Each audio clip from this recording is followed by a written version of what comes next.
So in my life, I've written a lot of songs and had music just flow through me. I've had so much inspiration and so many songs come through me. Would you say you're on the high-flying disc when the inspiration comes? Almost always. Yeah. And they're all songs of love, and a lot of them are love and appreciation songs. And for a long time, I thought that was my gift and my thing that I wanted to share. And I kept bumping up against this thing where I felt like maybe it wasn't enough, or I should be doing something more, that music wasn't, it's like it wasn't such a big deal. I know that there's joy in music, but listening to you and listening to learning and going through these processes, I felt like sharing this kind of work with people or helping people understand this better would be more useful or more valuable. And I sort of stopped having the inspiration to write songs for a few years, and I haven't really gotten back into that. But whenever I do sing, I love it, I feel great, but my inspiration or what I end up doing mostly is like Abraham stuff and learning and processing and figuring out what works and getting into the details of it and talking with people about it and doing little things with people about it and starting to potentially build a business in that direction. What I'm wondering is, have I kind of just stepped off my high-flying disc because I've been doing a bit too much processing and too much mental focus, and that's why the songs aren't coming, and then I'm just following this path because it's been what I've been focusing on? Or have I really found a new path, and I'm not sure. I keep going back and forth. You can tell by the way you feel. So the music called you, and so that's the path. And now something other or more is calling, and that's the path. It's really helpful to say about anything or anyone, you were there when I needed you, isn't the perfect terminology, but you were the evidence of the alignment that I had accomplished to that point.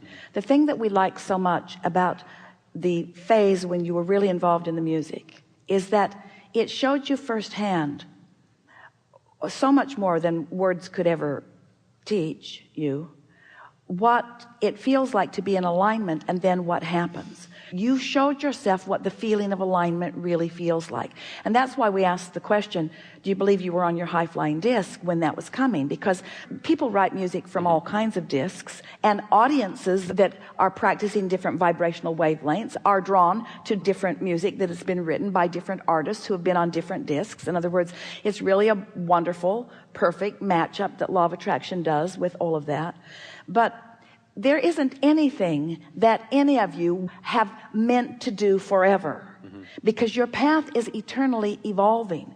That's why the relationship issue especially is one that's an interesting subject, because humans, you are so end-oriented, and so let me get it right first crack out of the box oriented, and we want you to be more open-ended oriented. We want you to be more I'm on an eternal path oriented. And so we would like you to feel, well, I don't know what I'm going to be doing later, but for now this is what's satisfying me the most, and so as long as this is what's satisfying me the most, this is what I'm going to be doing. And I'm certain that something else will evolve. I'll always be called to something more, but every path is continuing to unfold. So you were source energy before you came into this physical body. So not finished, source energy, unfinished. And what is evidence of the unfinishedness of source? You were born into physical. Now that surprises people when we say that. How can physical birth, physical reality, how can that physical time-space reality be an extension of source energy? I thought source energy was all finished. No, source will never be finished. Nothing is ever done. So you are an extension of source here, exploring the contrast. And out of that comes new decisions of what you want, which source becomes because of your exploration, you see. And then as you recognize the vibrational variance between what you have helped source become and what you're doing right now, and so you soothe that negative emotion by laying some new pipes, by thinking new thoughts, by letting some old pipes become more dormant by your attention to other things. Then you come into alignment with that newfound resonance, and now you're standing in a new place with a new set of contrasting experiences that starts the whole process all over again. So when you realize that it is never ending and you are enjoying the journey of it, then you stop first of all, nitpicking in the middle of things, and there are two really important things in your life. You've talked about them both today, and you're second guessing yourself on both of them. And we think that what's at the heart of that, and we really appreciate this conversation because you represent almost every other person on the planet as well, is that you are not, let's just take a minute, and we won't keep it to ourselves long. We want to just savor it a little bit. We want you to enjoy the contrasting moments as much as the getting on the high-flying disc moments, because they are all part of the expansion process. And when you do that, when you stop questioning the dips and start calling them clarifying rather than dips, when you no longer beat upon yourself for your confusion or for your contradictory thought, and instead are appreciating the clarity that is born from it, now you're standing in a now that's rich right now, but isn't finished right now, and you're not longing for some future event in order to fill the void, because there isn't a void now, because you're satisfied in your now and eager for more. Does that make sense to you? Satisfied in your now and eager for more. So yeah, you're on your path, and the path will keep evolving and changing, and it won't stand still at all. There's always something more for you to discover. And what we're really wanting to emphasize in these particular hours, because it's right where this message is expanding to, we want you to embrace your now and care about how you feel, and let law of attraction take care of the details. Can you do that? Abraham, I thought this was a seminar on deliberate creation, and I've set some goals, and I've scripted some things, and I have some plans, and now you're telling me to just sort of not put too much attention upon any of those plans and just get on my high-flying disc. And we say, yes, let that be your singular goal. I'm going to get on the high-flying disc.